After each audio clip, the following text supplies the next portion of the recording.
അവൾ പോയി. അതെ, നമ്മളടുത്തുണ്ടായിരുന്ന ലവ് ബേർഡ്സിലെ ഫീമെയിൽ ബേർഡ് പറന്നുപോയി. ആദ്യം അതിൻ്റെ മെയിൽ പറന്നു പോയതാണ്. അപ്പം നമ്മൾ ആ ഫീമെയിലിനൊരു കമ്പനിക്ക് ഒരാളെയൊക്കെ കൊണ്ടുകൊടുത്തു. പക്ഷേ ഇഷ്ടമായില്ല തോന്നുന്നു. ആ ഫീമെയിലും പറന്നുപോയി. പിന്നെ ആ മെയിലിനെ വെറുതെ നമ്മളെ വീട്ടിൽ ഒറ്റയ്ക്കാക്കി ബോറടിപ്പിക്കണ്ടല്ലോ വിചാരിച്ച് നമ്മൾ ഷോപ്പിൽ തിരിച്ചു കൊണ്ട് കൊടുത്തു. ഷോപ്പിൽ പോയതും അവൻ അവൻ്റെ പഴയ ഗേൾ ഫ്രണ്ട്സിനൊക്കെ കണ്ടതും ഫുൾ ഹാപ്പി ചിൽ മൂഡിൽ. അത് കണ്ടപ്പോൾ നമുക്കൊരു ഹാപ്പിനെസ് വന്നു. പക്ഷെ തിരിച്ച് ബാൽക്കണിയിൽ വന്നപ്പം ഫുൾ ഒരു എംപ്റ്റിനെസ്. ഒന്നും കാണാൻ രസമില്ല, ബേർഡ്സിൻ്റെ സൗണ്ടില്ല. പക്ഷേ ഇനിയും ബേർഡ്സിനെ വാങ്ങി പറന്നു പോകാൻ വേണ്ടല്ലോ എന്ന് വിചാരിച്ചു നമ്മൾ കുറച്ച് പ്ലാന്റ്സ് വാങ്ങിച്ചു ഇത്തവണ. ആൻഡ് എനിക്ക് ബോഗൺവില്ല വളരെ ഇഷ്ടമാണ്. അങ്ങനെ നമ്മൾ ബോഗൺവില്ലയും പിന്നെ ബീച്ചിൽ നിന്ന് എടുത്തിട്ട് വന്ന കുറച്ച് ഷെൽസൊക്കെ വെച്ച് ബാൽക്കണി ഒന്ന് കളറാക്കി.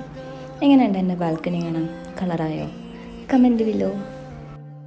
ഈ പൂഞ്ചെരുവിൽ തണലേകിടുമോ